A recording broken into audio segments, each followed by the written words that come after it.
with United, I'd rather they played well and we didn't win. Because my thing is, yeah, I want to see progress. Do you know what I'm saying? That's what I want to see. I didn't see no progress from that game. All I saw was papering over cracks. That's all I saw. Yeah, that's what I saw as well. That's why I said I was in that brief moment with the atmosphere, like you mentioned, in the stadium. I was happy with the result, but I got brought back to reality very quickly because I'm like, if we play anything similar to what we played against Brentford, bro, even Sheffield United will turn us over. Even Sheffield United, as bad as they are, and I don't care about their league position, but they will turn us over if we play like that. We will not get any points whatsoever. And it's the thing where, even with the criticism of individual players, the reason why I do it is because I actually want players to get better. Because if one day, because I had a discussion with someone about Rashford and someone said I had an agenda, and I'm like, I almost feel like I want Rashford to be better more than you want him to be better, because you just want him to score so you can at me and say, Aaron, hold that. I want him to actually be a better footballer, because if he leaves Man United and he goes somewhere else one day, it could happen. Right. They're going to look at his fundamentals and go, all right, cool, what can you do that can help us? And if he goes to another team and he can't pass the ball properly, you can't beat a man properly, you can't do this properly, they're going to look at you and go, what, you used to play for Man United? How? And I listed a bunch of things. I asked the person, I listed a bunch of things. I said, has he improved on his left foot finishing? No. Has he improved on his right foot finishing? No. Has he improved on his free kicks? No, because since that Chelsea free kick, he ain't scored one. Has he improved on heading the ball? No. Positioning in the box, positioning off the ball, on the ball. None of these things have improved. So when you come to me and say, yeah, but he scored 30 GA, that's improvement. It's not improvement. Yeah. It's not improvement. So no, I want him to be silly, bro. Like, I want him to be a better footballer first before we start talking about stats. Yeah, but the problem is the stat situation. Yeah, the stat situation has left us in a place where people are not being genuine about how they assess players. Yeah, this is my problem, and this is not just fans. This is coaches. This is loads of different things. People are not being genuine with how they assess players. Because if you look at the situation with Casemiro, for example, Casemiro was our top scorer last season from midfield, I believe. Yeah, he was. He's currently our top scorer now. And then the comments that the managers made when he took him off at half-time, and it's like, you've left Bruno and Mount on the pitch, but then you've taken off one of our most dangerous players, one of our only legitimate goal threats, for the last 18 months, Like, based on what? Do you know what I'm saying? Based on the fact that Bruno gets GA, but does he? Do you know what I'm saying? No, he doesn't. Do you understand what I'm saying? Because Cass doesn't give away the ball more than Bruno, like, in games. Do you know what I'm saying? Like, when you watch our games, Bruno, most of the time, will give the ball away more than everyone else on the pitch. So, by that measurement, if you want to retain possession a bit more and play more football, then you take him off. Do you understand what I'm saying? So when I look at how everyone's basing certain things, like for instance, Rashford, the manager a lot of the time won't take Rashford off because he's got a goal in him. Yeah. But then last season he went 3 months without a goal, and he still had a goal in him for 3 months, even though he wasn't scoring. Do you understand what I'm saying? Yeah. And it's like, if you're not scoring, the stats don't tell the full story. Don't tell me that he's got 18 GA in 28 or 18 GA in 25 if he hasn't scored in 3 months. Like, it doesn't matter what his GA is. It's like, the guy's not scoring. He's off form. Why is he in the team? Do you understand what I'm saying? So these numbers are being used to manipulate, and it's almost like they're telling you, forget what you're seeing now. Just believe these. These numbers here, believe these. Don't believe in what you're seeing. Like, football's not the same no more. It's true. It's true. And even the goals he scored last season in the league, I believe, also, I think one of them in the Carabao Cup. The reason why I disagree with people saying that Rashford has improved is because a lot of these goals that I can remember off the top of my head, and I think I mentioned it before to you, Wolves away, comes off the bench, solo goal scores. Nottingham Forest away, solo goal scores. There was one or two more goals like that. So he's not really improving because Rashford is at his best when he's having to act off instinct. When you put Rashford, in positions where he's got to use his brain, you've already lost because 9 times out of 10, when he's got to think, he makes the wrong decision. And I think we can all agree to that. So a lot of times, Rashford has been at his best when he's not had to think much and he's having to act off instinct. And the purple patch that you talked about, it matters as well because it was the same with Ronaldo. Remember, he got like 2 or 3 hat tricks in the space of like 3-4 games or something. He got like two hat tricks and like 2 braces or something like that. He scored like 8 or 9 goals in like 3 games or something like that. There we go. But then people are going to use that and say, yeah, but a 38-year-old striker scored 17 goals in the Premier League. You should respect him. But he went a long time without scoring, and people don't remember that.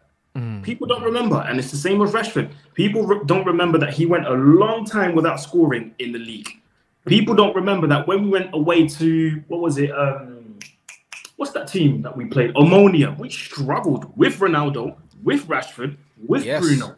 Yes. We struggled to score. And it was the Ronaldo penalty that saved us. People forget these things. But like you said, they will use the GA to try and manipulate people into making you shut up and say, yeah, but why are you criticizing Rashford? He scored 30 GA. Be quiet. Sure. Yeah.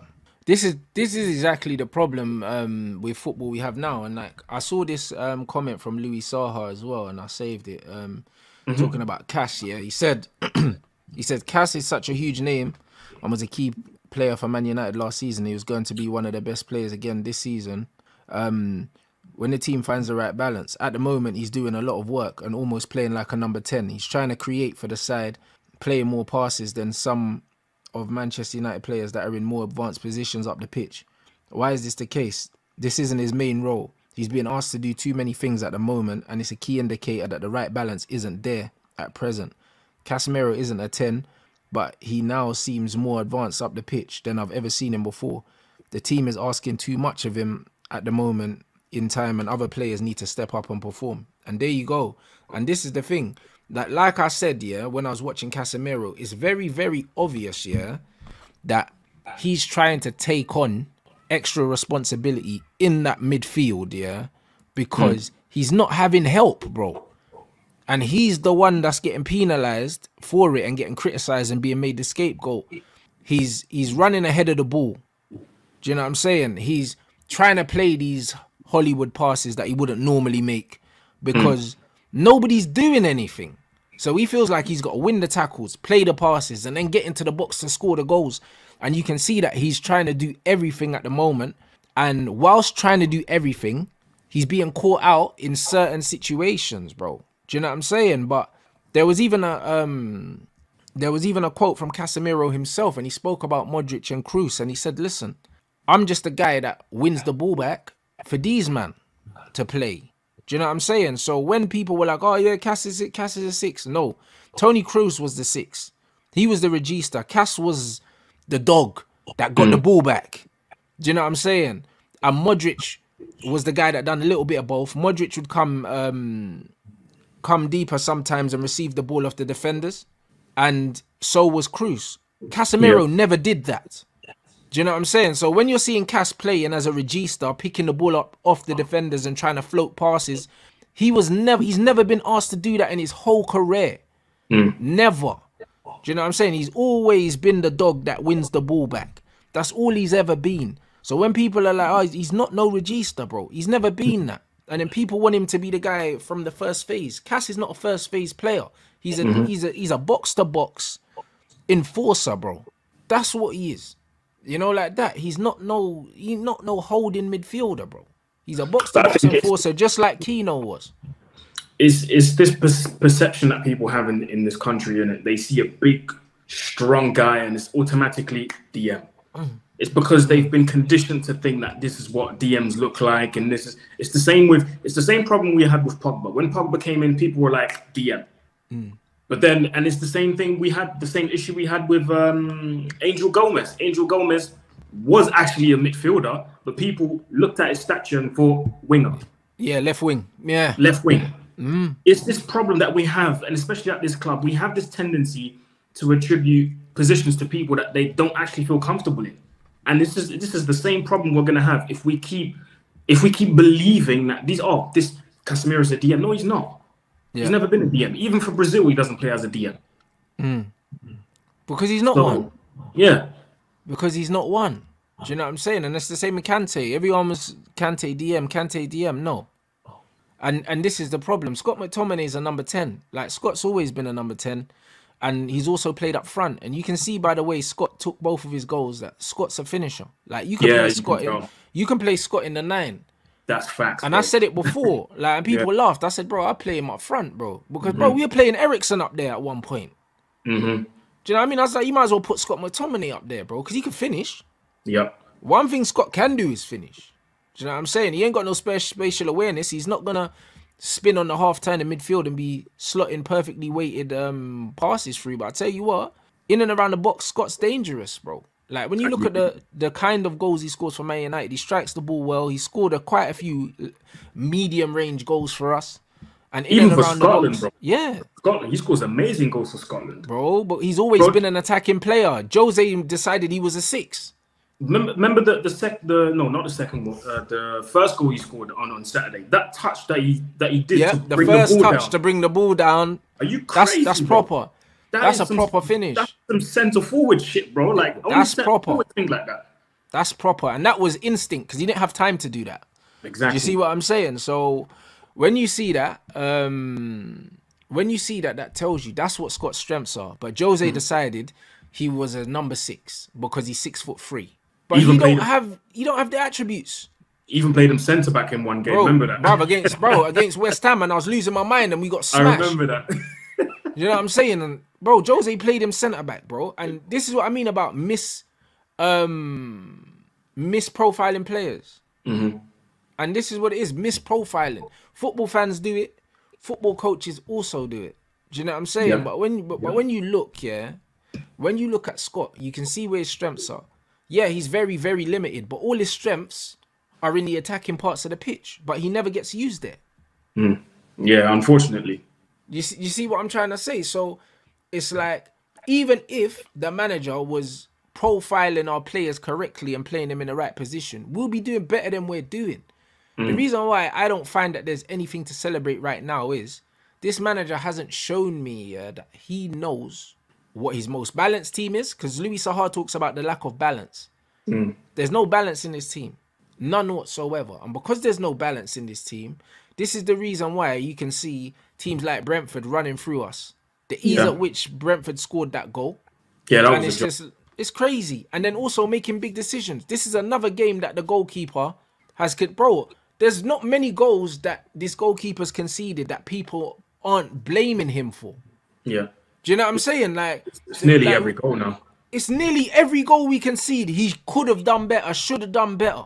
Apart from the goal against Crystal Palace, yeah, that's pretty much no saving that, yeah. Bro, pretty much every single goal we've conceded, the goalkeeper could have done or should have done better, bro. He's not getting beaten by absolute worldies, bro. Most of them are within the width of his wingspan that he's conceding these goals. Yeah. It's not like he's diving and it's in the corner. Like, it's within the width of his body he's conceding these goals. The manager still hasn't taken him out the team yet. Yeah, and people are talking about still playing him because it might get his confidence up. It's not the same as an outfield player where you can kind of play himself, where he can play himself back into form. It's not the same thing because I'll tell you what, if he concedes another goal against Sheffield United, that's another head loss.